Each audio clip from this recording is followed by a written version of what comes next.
Hello everybody, it is the Italian Meatball and I'm back with a Manchester United career mode. Yes, that is right, I am doing my arch rivals Manchester United instead of Manchester City. And as you can see straight off the bat there, Valencia has an injury. So we're going to have to be rotating him with Raphael throughout the season. And we're going with this formation where we have three in the midfield because I think it will be great for Man United. It means that we can switch Mata and Di Maria around, maybe have Di Maria on the wing one game and then have Mata on the wing in another game, and then even pull back Rooney every now and then and put a different striker up front and put Rooney in the midfield. And you can also see as well I've got Jones and Smalling at the back, and that's where I think our biggest improvement will have to come. Getting a new centre back. They're both good and they've both got great stats, but I feel like we just need a leader in there somewhere. Luke Shaw will do alright at the left back position at the moment. I just think he's good at that position. He's got a really low rating, but he acts like an 80 to me.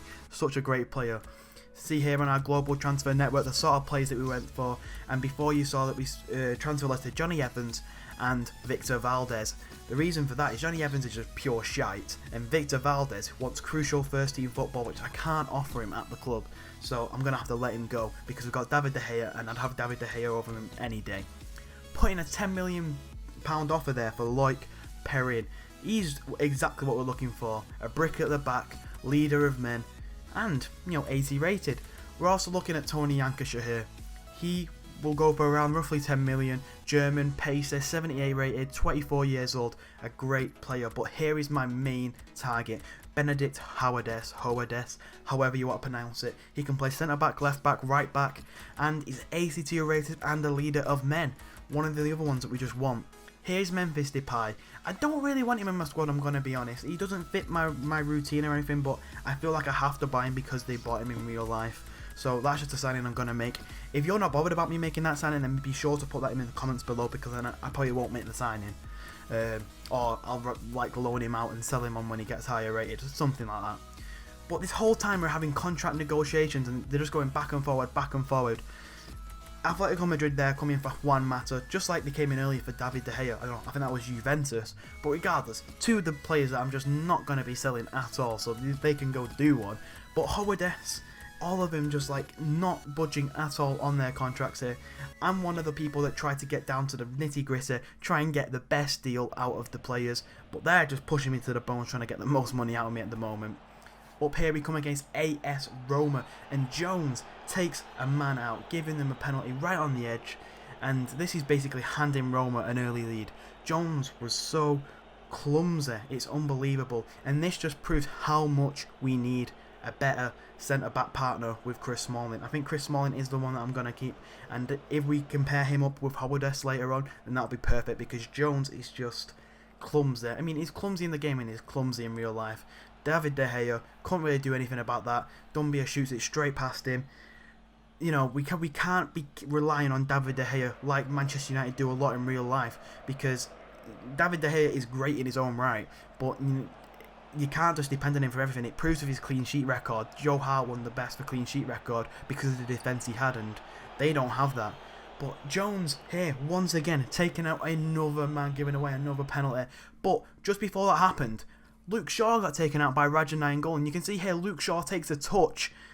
What the hell? Why did I not get a free kick for that? Jones is just bloody stupid. I don't know why Jones did that.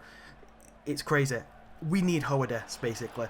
Jones is just not good enough at the moment. He will work way better as a substitute. Coming in at centre back, coming in at right back when he needs to.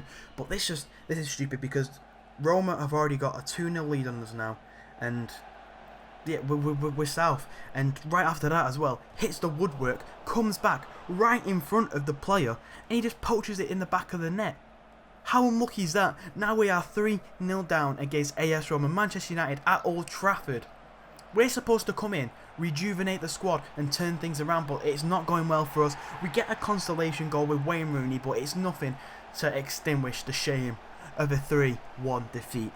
Roma absolutely outplayed us, outclassed us in every single department. My players were just absolutely trash, and hopefully we can bounce back in the next friendly, do something decent, and try and improve, because once again, that was just awful. As you can see there, David De Gea was the only one who got a decent rating. The only piece of transfer business in between these games is Memphis Depay and Benedict Howardess. It's basically just transfer negotiations, trying to get a contract sorted and trying to get them into the club. So we don't actually make any new signings for the second game against Udinese. But once again, just showing some brief highlights here. Van Persie gets the ball, pulls it through to Daley Blind. He's so far up. He's normally more of a defensive player, but gets up and strikes it in the back of the net. What a strike by Daley Blind. This is what I love players that can play such a defensive game, but when called upon they can go forward and put a beauty in like that. Daley Blind, well done son.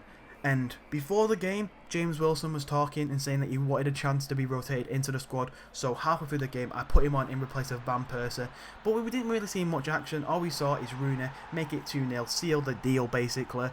These games, these friendlies have nothing to really offer. They're basically just here because I love to play them, but people don't really like seeing them as much. So I'm just showing you very brief highlights. When we get into the actual games in the actual season, I will be making a way better, more intense highlight package. But as you can see here by the ratings, that was a perfect game. Everyone had good ratings. Definitely an improvement on the 3-1 defeat that we suffered from AS Roma. Once again here, transfer negotiations, trying to get Depay and Howardess in the club. We let go of Tom Thorpe to Millwall because he's too old, too low rated for me to do anything with at the moment. We've got Blackett, we've got McNair, we've got all these players who are better than him. Depay wasn't happy with the squad rotation role. He wanted important first team players. We're going to give him that and he's probably going to accept it. Borussia Dortmund coming for Johnny Evans for 5.5 million. We decline it. We say 6.5 million and then we will let him go. I think he's worth a little bit more than that.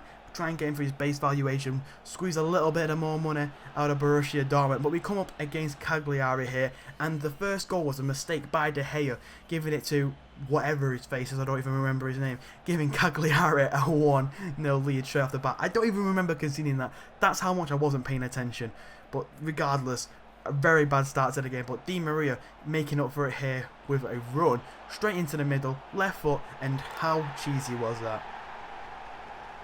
Columba, you messed up, mate. He let it straight through him, but I don't care. Di Maria, 1-1 to Manchester United. Well, not to Manchester United, but Manchester United equal it out 1-1 with a great shot from Di Maria. Just put it straight under Columba, and I mean, I can't argue with the finish. But regardless here, straight after it, more or less, Mata gifts the ball to Rooney. Rooney runs into the middle, pulls it back, and what a strike by Wayne Rooney. I mean, that's got to be class. I was thinking about maybe even doing, I don't know, I was probably going to play Rooney in more of a midfield role this season just because I don't like him up front. He's not got the pace, he's not got the dribbling in my opinion. Like, someone like Di Maria would do even better up front in my opinion. But when he produces stuff like that, you can't really argue with the finish. But regardless, a cross comes in here and it gets put out to the wing by Blint to Shaw, and Shaw makes a dashing run, cuts it back to Marouane Fellaini, and Fellaini puts it in the back of the net. What a goal by Marouane Fellaini. I just thought, you know what, fuck it, let's give him a game today, let's see what he can do, and that's what Fellaini produces. This is why I'm not going to sell him, because he's basically the super sub of Manchester United at the moment. Maybe not in real life, he actually does start games, but for me anyway, super stub, he's going to be bloody great. But straight after it, Cagliari get back. It's both 3-2 now. I don't even understand where that came from. Marco Sal just absolutely terroring us. But that is the end of the episode. I hope you have enjoyed it. Remember to comment below about any queries about the series. I hope you enjoy it. Drop it a like, and yeah, I'll see you in the next episode.